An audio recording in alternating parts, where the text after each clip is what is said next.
ദൈവനാമത്തിന് മഹത്വമുണ്ടാകട്ടെ. Streams of ലൈഫിൻ്റെ ഇന്നത്തെ പ്രഭാത ചിന്തയിലെ നമ്മുടെ ഒന്നിച്ചുള്ള ചിന്തയ്ക്കായി ലഭിച്ചിരിക്കുന്ന വേദഭാഗം ഉൽപ്പത്തി പുസ്തകം 22-ാം അധ്യായം 14-ാം വാക്യം. അബ്രഹാം ആ സ്ഥലത്തിന് യഹോവ കരുതിക്കൊള്ളും എന്ന് പേരിട്ടു.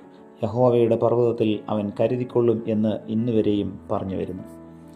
ഒരിക്കൽ ദൈവഭക്തനായ ഒരു കർഷകൻ 2 പറ ഗോതമ്പ് മില്ലിൽ പൊടിക്കുവാൻ തൻ്റെ കുതിരവണ്ടിയിൽ യാത്ര തിരിച്ചു. വഴിയിൽ ഒരു പാലം കടക്കേണ്ടിയിരുന്നു. പാലത്തിൻ്റെ മധ്യത്തിലായപ്പോൾ തൻ്റെ അനുസരണമുള്ള കുതിര അവിചാരിതമായി പിണങ്ങി മുന്നോട്ട് ചുവട് വയ്ക്കാതെയായി. കുതിരയെ നടത്തുവാനുള്ള ശ്രമത്തിൽ വണ്ടി ഒരു വശത്തേക്ക് ചരിഞ്ഞ് ഗോതമ്പ് ചാക്ക് വെള്ളത്തിൽ പതിച്ചു. അപ്പോൾ കുതിര ശാന്തനായി. ആളുകൾ ചേർന്ന് വണ്ടി നേരെയാക്കുന്നതിനും ഗോതമ്പ് വെള്ളത്തിൽ നിന്ന് കയറ്റുന്നതിനും സഹായിച്ചു. ഗോതമ്പ് മുഴുവനും നനഞ്ഞു പോയതിനാൽ പൊടിക്കുവാൻ നിവൃത്തിയില്ലാതെ മനോഭാരത്തോടെ വീട്ടിലേക്ക് മടങ്ങി. ഇത് മുത്താഴത്തിന് ഉപയോഗിക്കേണ്ടതായിരുന്നു.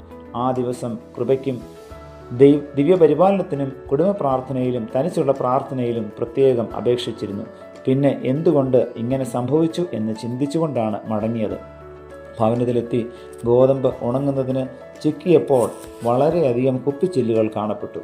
ഇത് പൊടിച്ചുപയോഗിച്ചിരുന്നെങ്കിൽ അവനും കുടുംബാംഗങ്ങളും മൃത്യുവിന് ഇരയാകുമായിരുന്നു എന്ന് ഗ്രഹിച്ച് ദൈവത്തെ സ്തുതിച്ചു.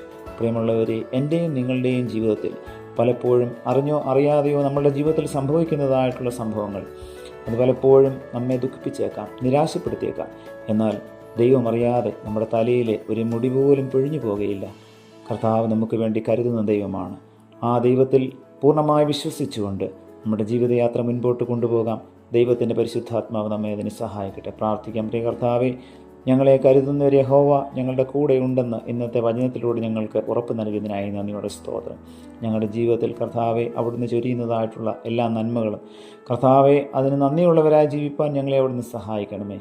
യഹോവ ഞങ്ങളെ കരുതും എന്നുള്ള വലിയ ഉറപ്പ് ഞങ്ങൾക്ക് തന്നിരിക്കുന്നതിനായി നന്ദിയോടെ സ്തോത്രം. ഈ ലോകത്തിൻ്റെതായ വ്യാകുലതകളിൽ ഒരിക്കലും ഞങ്ങൾ നിരാശപ്പെട്ടു പോകാതെ കരുതുന്ന കർത്താവിൽ പൂർണ്ണമായി ആശ്രയിപ്പാൻ ഞങ്ങളെ അവിടുന്ന് സഹായിക്കണമേ. പുത്രൻ്റെ നാമത്തിൽ പ്രാർത്ഥന കേൾക്കണം പിതാവേ. ആമേൻ.